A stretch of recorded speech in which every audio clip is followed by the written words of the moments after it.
Fala pessoal, sejam bem-vindos a mais um Bytes of Kubernetes. Bom, na aula de hoje a gente vai ver sobre namespace. Talvez seja um recurso ali que muita gente não presta muita atenção, né? É normal. A gente se preocupa muito mais ali na hora que a gente vai fazer o deployment da aplicação, que, né, a gente quer ter certeza que vai estar ali tudo certinho aonde a gente espera que esteja durante a instalação.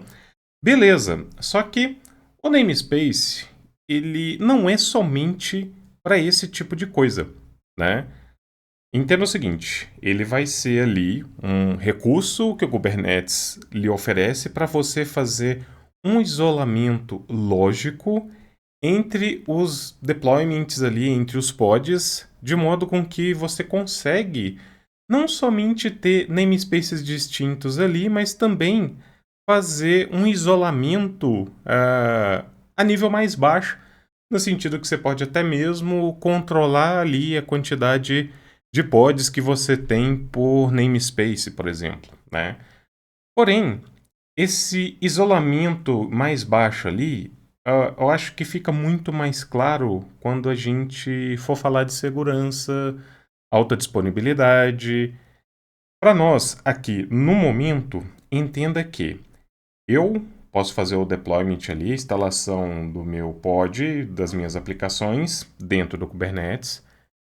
Eu faço um isolamento entre essas aplicações distintas por namespace e eu posso ter múltiplos namespaces e eu consigo, né, acessar um namespace do outro ali sem nenhum problema. Quando a gente está trabalhando com algo em produção, por exemplo, aí a gente começa a pensar no isolamento um pouco mais refinado.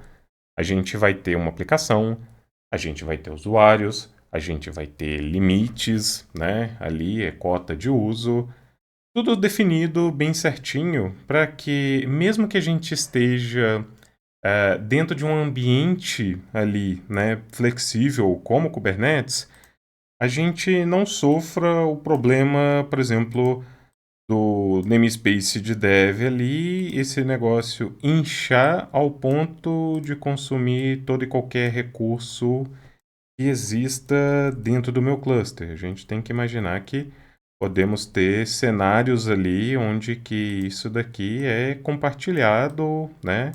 A gente não tem um isolamento físico ali da coisa, então a gente tem esse compartilhamento ali de recursos, o que não é um problema. A gente tem que avaliar em qual caso a gente está inserido, né? Para saber o que pode ser mais ou menos adequado ali dentro de um determinado instante, tá? Então, o certo é, cria um namespace, isola, em produção, aplica parte de alta disponibilidade, usuários e assim por diante, né? Existe também um cenário que você pode sim ter múltiplos clusters, né? Então você está indo além do namespace para você fazer esse isolamento ali, esse controle de qualidade ali, divisão das aplicações, o que também é uma boa prática. Entretanto, né, a gente sabe que isso tem um custo associado ali em relação à quantidade de máquinas, o gerenciamento e assim por diante.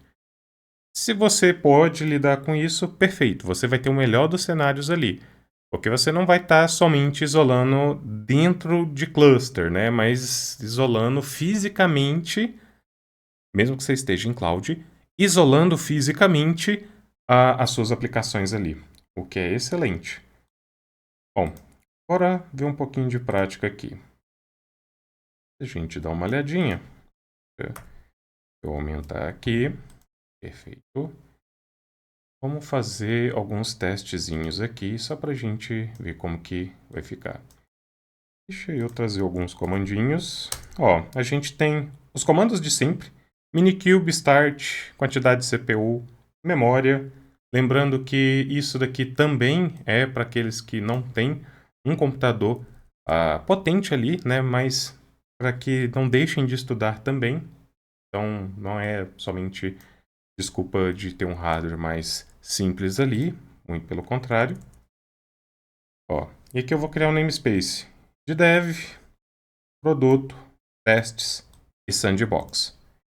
A ideia aqui é a gente, ó, kubectl get namespace, né? A ideia aqui é a gente ter vários namespaces, subir algumas coisas ali e ver funcionando. Kubectl get pod -a de all. Então, olha, a gente só tem esses caras funcionando, por mais que a gente tenha alguns namespaces a mais ali, né? A gente não tem nada funcionando dentro deles ali, mas a gente pode pegar e trazer algumas coisas aqui. Deixa eu fazer o seguinte, para ver se facilita um pouco aqui para nós, eu vou deixar um K9S funcionando aqui, de modo com que tudo que a gente for ver, né, ele vai aparecendo aqui para a gente, ó. Eu estou pedindo para ele mostrar todos os pods, né, de todos os namespaces ali, e agora a gente vai executar os comandinhos aqui. Não tem nada de muito extraordinário na execução desses comandos, porque olha só, kubectl run minha aplicação, estou passando o Alpine como a imagem no namespace de dev e eu vou deixar ele dormindo aqui, passando um comando de sleep para ele.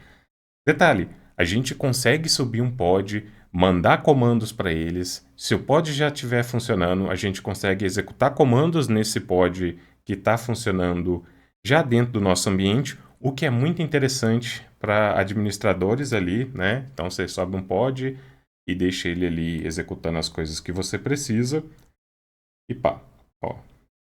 E a gente pode ver que, olha só, no namespace de dev, ele já está começando a criar ali o nosso pod. Então, eu vou criar um outro aqui no de produto, passando a imagem do Nginx, né? kubectl run minha app, Nginx-n produto, e vão vendo aqui na telinha do lado, ó, as coisas acontecendo. Deixa eu pegar mais um aqui, que é o de testes. Então, notem que para cada namespace, eu vou tendo uma aplicação subindo ali. E ela vai estar isolada. Querendo ou não, ela vai estar isolada. Eu não apliquei nenhuma regra, nem nada em cima ali, né? Então, eu simplesmente vou colocar para funcionar. Ó, eu estou vendo kubectl getPods -ndev, estou vendo ali, né, os nossos pods em dev. Quero ver em produto. Ó, em testes. Beleza. Aqui ele ainda está funcionando, né? Belezinha ali. E um outro modo que eu posso também, né, filtrar ali a saída é o que? Aplicar um grep pipe. Grep no fim do comando e um nome ali da aplicação. E a gente consegue visualizar tudo aqui, né? Uns funcionando, outros ainda criando um container, todo mundo ali tentando executar. Beleza? Então, assim, é bem simples. É bem simples, não tem segredo nenhum.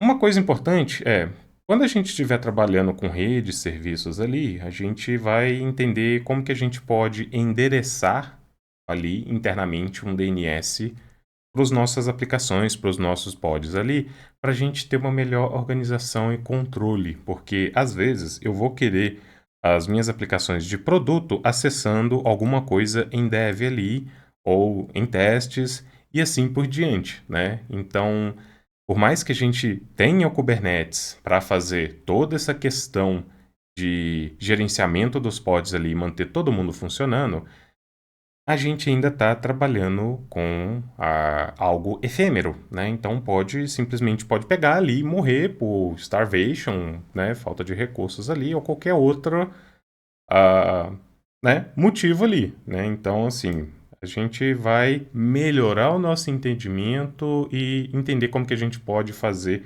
ali o deployment de aplicações de um modo mais robusto. Bom, agora aqui, isso aqui é interessante. Ó, eu vou criar uma cota, né, de limite de pods dentro do meu namespace de sandbox. Aqui eu já estou começando a avançar um pouquinho mais na questão de regra e o isolamento ali que a gente pode ter dentro do Kubernetes, né? Por meio de namespace. E olha só, limite do chefe, sandbox, resource, usage, hard, one. Pods. A gente pode aplicar para outras coisas ali também, né? Então, tenha em mente isso. Agora, eu quero criar um pod dentro do sandbox. kubectl, run, a imagem e o namespace. E olha só, a gente está começando a criar aquele pod. Está começando a funcionar. Beleza, perfeito. Só que eu quero um segundo. Opa, error. From server, forbidden, pod 2, não pode, excedeu a cota. Olha só, aqui a gente pode falar assim, opa, o namespace não é simplesmente um nome bonitinho ali que eu tenho, que uma aplicação não vai ser... Não, não, não, não, não. A gente pode ter algo bem sofisticado em matéria de controle, limites, né? E isso tudo a gente vai avançando para a gente ter uma gestão eficiente e saudável de dentro ali do nosso cluster das aplicações e assim por diante, né? Então não é simplesmente pega e executa, não, né? Mas para nós aqui a gente tem que entender, a gente pode avançar muito mais, mas a gente só quer saber de ver funcionar o namespace ali. Agora a gente vai pegar, deletar ali bonitinho, porque a gente já não precisa mais deles, ó. E pegou e deletou todo mundo ali. Beleza, pessoal? Bom, essa aula a gente encerra por aqui. Curtam, compartilhem, bora ali espalhar um pouquinho de conhecimento e a gente se encontra nas próximas aulas. Valeu!